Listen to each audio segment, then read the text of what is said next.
अलग कई सारे मामलों में, जैसे फाइनेंशियल बहुत सारी इंस्टीट्यूशंस अभी खुल गई थी, एडवाइजरी कंपनीज खुल गई थी जो फ्रॉड कर रही थी लोगों के साथ में। ऐसे सभी तरह के मामलों में जो क्राइम होता है, इसमें इंदौर स्वच्छ रहे, ये भी हम सबकी जिम्मेदारी बनती है, न चाहे शासकीय डिपार्टमेंट हो, चाहे मीडिया हो, चाहे हमारे सम्मानित जनप्रतिनिधिगण भी यही चाहते हैं सभी लोग, और जनता की भी जिम्मेदारी ये बनती है। तो इसके तहत कार्रवाई आज जो इस होटल वाली जो कार्रवाई हो रही है तोड़ने की, इसमें पहले कई तरह के अपराध हो चुके हैं, महिलाओं से रिलेटेड अनैतिक गतिविधियां चल रही थी। इससे बड़ा स्पष्ट एक संदेश देने का प्रयास किया गया है कि इस प्रकार की गतिविधियां जहां भी चल रही हैं वो लोग ना करें, चाहे होटल हो, चाहे रेस्टोरेंट हो, चाहे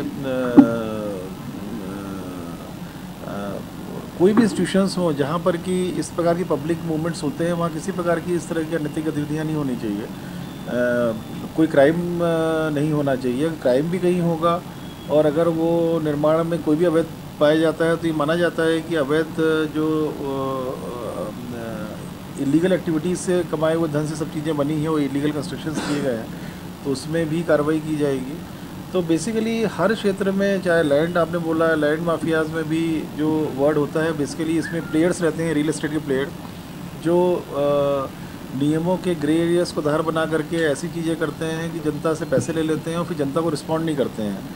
ऐसे चाहे ब्रोकर्स हों, चाहे कोई कॉलोनाइज़र हो, चाहे कोई बिल्डर हो, ऐसे में सभी को हम लोग पहले समझाते हैं इन लोगों को कि आप जनता को आप सेटल करिए, आप जो शिकायत है उसको समाप्त करिए। अगर समझाने पे नहीं मानते हैं तो ही हम लोग एफआईआर जैसी कार्रवाइयों में जाते हैं इसमें। तो सेफ सिटी अगर इंदौर रहेगी, हर क्षेत्र में महिलाओं का सम्मान होगा, किसी प्रकार का क्राइम नहीं होगा महिला रिलेटेड, अन्य प्रकार के पुरुषों से रिलेटेड भी कोई क्राइम नहीं होगा, गुंडागिर्दी नहीं रहेगी, छोटे स्तर पे भी जो असामाजिक तत्व रहते हैं गली मोहल्लों के, वो भी सब शांत रहेंगे। तो डेफिनेटली ये शहर हमारा जिस दिशा में जा रहा है, अब अगले 5-7 सालों में, 10 सालों में ये देश के सर्वश्रेष्ठ शहरों की कैटेगरी में आ जाएगा, इकोनॉमिक वाइब्रेंसी के मान से भी और आईटी क्षेत्र के वाइब्रेंसी के मान से भी। देखिए, माननीय मुख्यमंत्री जी निरंतर माफियाओं के खिलाफ बोल रहे हैं, चाहे किसी भी क्षेत्र के माफिया हों, लैंड के हों, गुंडागिर्दी के माफिया हों, या माइनिंग के माफिया हों, मिलावट के माफिया हों, सभी के खिलाफ हम लोग कार्रवाई कर रहे हैं। कल भी कलेक्टर्स कॉन्फ्रेंस है। माननीय मुख्यमंत्री जी का एजेंडा सबसे पहले माफियाओं को लेकर के रहता है, और माफियाओं में इसको इस पॉइंट को न्यूमेरिकल उसमें लाना कि कितने % हमने अचीव कर लिया है हम लोगों ने, कितने नहीं किया है, मुश्किल होगा। किंतु अभी भी काफ़ी कार्य है जो चोरी छुपे लोग मिलावट कर रहे हैं, गुंडागिर्दी के कुछ क्षेत्र में काम है, ड्रग्स के क्षेत्र में काम है, ये अभी भी है, जिसमें कि भूमाफिया को लेकर अगर कहीं अभी भी कहीं चीटिंग चल रही होगी तो अगर हम लोग पास आती है, पर ये मानूंगा मैं कि अभी भी इस क्षेत्र में जहाँ भी चीज़ें बची हुई हैं जिन्हें करना चाहिए हम लोगों को, और चूँकि ये सारे काम बहुत ज़्यादा डीप रूटेड फैले रहते हैं सब, इसमें मीडिया और आम जनता का सहयोग जरूरी है। कहीं भी आम जनता के साथ कोई भी चीटिंग हो, आम जनता को खुल के थोड़ा उसमें बोलना चाहिए। हम लोग साथ खड़े होंगे आम जनता के किसी भी